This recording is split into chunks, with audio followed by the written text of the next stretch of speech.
Asia live T വിയിലെ feng shui പ്രോഗ്രാമിലേക്ക് ഏവർക്കും സ്വാഗതം. നമ്മൾ ഈ പ്രോഗ്രാം ചെയ്ത കാലം മുതൽ തന്നെ നമ്മൾ ലാഫിൻ ബുദ്ധയെ പറ്റി ഒത്തിരി ലാഫിൻ ബുദ്ധ നമ്മൾ കാണിച്ചിട്ടുണ്ട്.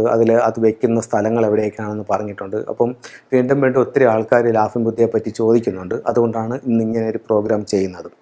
അപ്പോൾ ലാഫിൻ ബുദ്ധ എന്ന് പറയുമ്പോഴത്തേക്കും നമുക്ക് ഇത്തരത്തിലുള്ള ഒരു ബുദ്ധമത സന്യാസി, അതായത് നല്ല പ്രായമൊക്കെ ഉള്ള ഒരു അപ്പൂപ്പൻ്റെ ഒരു ഇതാണ് ഈ ലാഫിൻ ബുദ്ധ എന്ന് ഉള്ളത്. നിങ്ങൾക്ക് കാണുമ്പോൾ തന്നെ മനസ്സിലാവും. ഒത്തിരി കുടവയറും ഒക്കെ ഉള്ളൊരു നല്ലൊരു അപ്പൂപ്പൻ്റെ ഇതാണ് അതിൻ്റെ ലാഫിൻ ബുദ്ധയിൽ നമ്മളത് കാണുന്നത്. അപ്പോൾ ഇത്തരത്തിലുള്ളൊരു ബുദ്ധമത സന്യാസി ചൈനയിൽ ജീവിച്ചിരിപ്പുണ്ടായിരുന്നാണ് പറയുന്നത്. ഇദ്ദേഹം ഓരോ ദിവസവും യാത്രയിലായിരുന്നെന്നും വൈകിട്ട് ഏതെങ്കിലും ഒരു വീട്ടിൽ വരികയും ആ വീട്ടുകാർ ഇദ്ദേഹത്തെ സ്വീകരിക്കുകയും ഇദ്ദേഹം വന്ന ആ നിമിഷം മുതൽ ആ വീട് സന്തോഷത്തിലും സമ്പത്തിലും അഭിവൃദ്ധിയിലേക്കും വരാൻ തുടങ്ങിയെന്നും പിറ്റേ ദിവസം വീണ്ടും ഇദ്ദേഹം യാത്രയാവും. അപ്പോഴത്തേക്ക് ആ വരുന്നത് അന്ന് മുതൽ അവരുടെ വീട് അഭിവൃദ്ധിയിലേക്ക് വരാൻ തുടങ്ങി. അപ്പോൾ ഇദ്ദേഹത്തിൻ്റെ മരണശേഷം ഇദ്ദേഹത്തിൻ്റെ രൂപവും അവരുടെ സൗഭാഗ്യ ചിഹ്നങ്ങൾ, അതായത് ഇപ്പം ലാഫിൻ ബുദ്ധയുടെ കയ്യിൽ പല ലാഫിൻ ബുദ്ധയും പല രീതിയിലുള്ളതാണ്. ചില ലാഫിൻ ബുദ്ധ എന്ന് പറയുമ്പോഴത്തേക്കും ഒരു പാദം മുന്നോട്ടും ഒരു പാദം പിന്നോട്ടുമായിട്ട് നിൽക്കുന്ന ലാഫിൻ ബുദ്ധ കാണാം. അതായത് ജസ്റ്റ് നടക്കുന്നത് പോലെയാണ് അത് നിൽക്കുന്നത്. ഇതിനെ ട്രാവലിംഗ് ബുദ്ധ എന്നാണ് പറയുന്നത്. അത് അദ്ദേഹം ഒരു വലിയ പണച്ചാക്കിൻ്റെ മുകളിലായിരിക്കും നിൽക്കുന്നത്. അപ്പോൾ അദ്ദേഹത്തിൻ്റെ കയ്യിൽ ഒരു റൂയി ഉണ്ടായിരിക്കും, ഒരു വില്ല് പോലുള്ള സാധനമാണ് റൂയി എന്ന് പറയുന്നത്. എന്നിട്ട് 6 ചൈനീസ് നാണയങ്ങളുണ്ടായിരിക്കും. അത് കഴിഞ്ഞിട്ട് റൂയി ഉണ്ടായിരിക്കും. ഉലു എന്ന് പറയുന്ന ഒരു കായും അതിൻ്റെ പൂവുമായിട്ടുണ്ടാവും. പിന്നെ ഒരു മരത്തിൻ്റെ കൊമ്പുണ്ടാവും. പിന്നെ പിറകിലൊരു കുട പിടിച്ചിട്ടുണ്ടാവും. അപ്പോൾ ഇത്തരത്തിലുള്ള ബുദ്ധ ട്രാവലിംഗ് ബുദ്ധ എന്ന് പറയും. ഈ ട്രാവലിംഗ് ബുദ്ധ പ്രധാന ഡോറിൽ നിന്ന് ഉള്ളിലേക്ക് നോക്കി വേണം ട്രാവലിംഗ് ബുദ്ധ വയ്ക്കാൻ. കാരണം എല്ലാ സൗഭാഗ്യങ്ങളുമായിട്ട് ഒരു ട്രാവലിംഗ് ബുദ്ധ നമ്മുടെ വീട്ടിനുള്ളിലേക്ക് കടന്നു വരുന്നതായിട്ടാണ് അതിനെ സൂചിപ്പിക്കുന്നത്. അത് കഴിഞ്ഞിട്ട് ഫ്രോഗിൻ്റെ മുകളിലിരിക്കുന്ന ബുദ്ധയുണ്ട്. ഫ്രോഗിൻ്റെ മുകളിലിരിക്കുന്ന ബുദ്ധ എന്ന് പറയുമ്പോഴത്തേക്ക് അത് മെയിൻ ഡോറിൽ നിന്ന് ഉള്ളിലോട്ട് നോക്കിയാണ് ഫ്രോഗിൻ്റെ മുകളിൽ നിൽക്കുന്നത്. 2 പാദങ്ങളും ഒരേ രീതിയിൽ നിൽക്കുന്ന ഇഷ്ടംപോലെ ബുദ്ധകൾ നമുക്ക് വിപണിയിൽ വാങ്ങിക്കാനായിട്ട് കിട്ടും.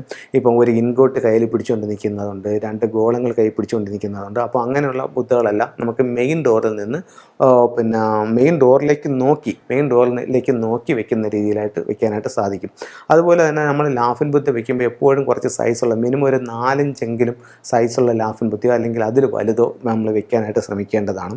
പിന്നെ മറ്റൊരു കാര്യം എന്ന് പറഞ്ഞു കഴിഞ്ഞാൽ ഇത് ഒരു എനർജി കൊടുത്ത് ഇത് നമുക്ക് ചെയ്യാനായിട്ട് സാധിക്കും. എനർജി കൊടുക്കുക എന്ന് പറഞ്ഞു കഴിഞ്ഞാൽ പലരും പല രീതിയിലുള്ള എനർജികൾ പറയുന്നുണ്ട്. ഇതിൽ ഞാനൊരു എനർജി പറയുന്നത്, സാധാരണ റേക്കി പഠിച്ചിട്ടുള്ള ഒരാളാണെങ്കിൽ, റേക്കിയുടെ അറ്റൂൺമെൻറ്റ് കിട്ടിയിട്ടുള്ള ഒരാളാണെങ്കിൽ റേക്കി എനർജി എടുത്തിട്ട് അതിൻ്റെ സിമ്പിൾസൊക്കെ വരച്ച് നല്ലതുപോലെ ഒരു 5-10 മിനിറ്റ് ഇതിനൊന്ന് ഹീൽ ചെയ്തിട്ട് വെക്കുന്നത് ഏറ്റവും നല്ലതാണ്.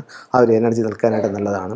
പിന്നെ അല്ലാതെ നമുക്ക് എല്ലാവർക്കും കോമൺ ആയിട്ട് ചെയ്യാവുന്നൊരു ഇതെന്ന് പറഞ്ഞു കഴിഞ്ഞാൽ ലാഫിൻ ബുദ്ധ എടുക്കുക. എടുത്തൊരല്പം കൈക്കുമ്പോൾ ഇങ്ങനെ കുഴിച്ചുകൊണ്ട് അതിനകത്ത് ലാഫിൻ ബുദ്ധ വെക്കുക. എന്നിട്ട് അതിൻ്റെ മുകളിൽ കൈ ഇങ്ങനെ പിടിക്കുക. എന്നിട്ട് പ്രാർത്ഥിക്കുക. പ്രപഞ്ച പിതാവായ മഹാദേവൻ്റെ സ്നേഹം എൻ്റെ വലത് കരങ്ങളിലൂടെ ഇതിലേക്ക് നിറയുന്നു. അത് നമ്മൾ വിഷ്വലൈസ് ചെയ്ത് ഫീൽ ചെയ്ത് വെക്കണം. പ്രപഞ്ച പിതാവായ മഹാദേവൻ്റെ സ്നേഹം എൻ്റെ വലത് കരങ്ങളിലൂടെ ഇതിലേക്ക് നിറയുന്നു. പ്രപഞ്ച മാതാവായ പാർവതി ദേവിയുടെ സ്നേഹം എൻ്റെ ഇടത് കരങ്ങളിലൂടെ ഇതിലേക്ക് നിറയുന്നു. അത് നമ്മൾ ഫീൽ ചെയ്യണം. ഭഗവാന്റെ സ്നേഹം നമ്മുടെ വലത് കൈകളിലൂടെ മുകളിൽ കൂടി ഇതിലേക്ക് ഇറങ്ങുന്നതായിട്ടും പാർവതി ദേവിയുടെ സ്നേഹം നമ്മുടെ ഇടത് കരങ്ങളിലൂടെ ഇതിലേക്ക് നിറയുന്നതായിട്ടും നമ്മൾ ഫീൽ ചെയ്യണം. ഇങ്ങനെ നമുക്കൊരു ഒരു 10-15 മിനിറ്റ് ഞാൻ ഹീൽ ചെയ്തെടുക്കാവുന്നതാണ്.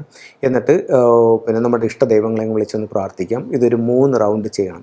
എന്നിട്ട് നമ്മളുടെ ആഗ്രഹങ്ങളും ഇതിനകത്തോട്ട് പ്രാർത്ഥിച്ചുകൊണ്ട് ഇത് നമുക്ക് പ്ലേസ് ചെയ്യാനായിട്ട് സാധിക്കും. ഇതിൽ ശ്രദ്ധിക്കേണ്ട ഒരു കാര്യം, പൊടിയും അഴുക്കും ചലന്തി വരെയൊന്നും വരാതെ ഇടയ്ക്കിടയ്ക്കൊന്ന് തുടച്ച് വൃത്തിയാക്കി വെക്കുന്നത് വളരെ നല്ലതായിരിക്കും.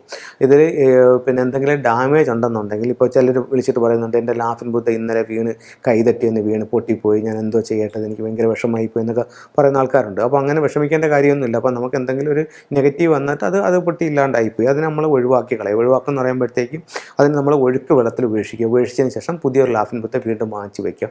അപ്പം ഇത്തരത്തിലുള്ള ലാഫിൻ ബുദ്ധ നിങ്ങൾക്ക് പല രീതിയിലുള്ളത് വാങ്ങിക്കാനായിട്ട് കിട്ടും. ലാഫിൻ ബുദ്ധയുടെ കാര്യത്തിൽ ഇത്തരം കാര്യങ്ങളും ശ്രദ്ധിക്കുക. എല്ലാവരും നല്ലൊരു ലാഫിൻ ബുദ്ധ വാങ്ങിച്ച് വീട്ടിൽ വെച്ച് നോക്കും. നിങ്ങളുടെ ആ ഒരു സാമ്പത്തിക അഭിവൃദ്ധി ഒന്ന് മെച്ചപ്പെട്ടെന്ന് പ്രാർത്ഥിച്ചുകൊണ്ട് നിർത്തുന്നു. നന്ദി, നമസ്കാരം.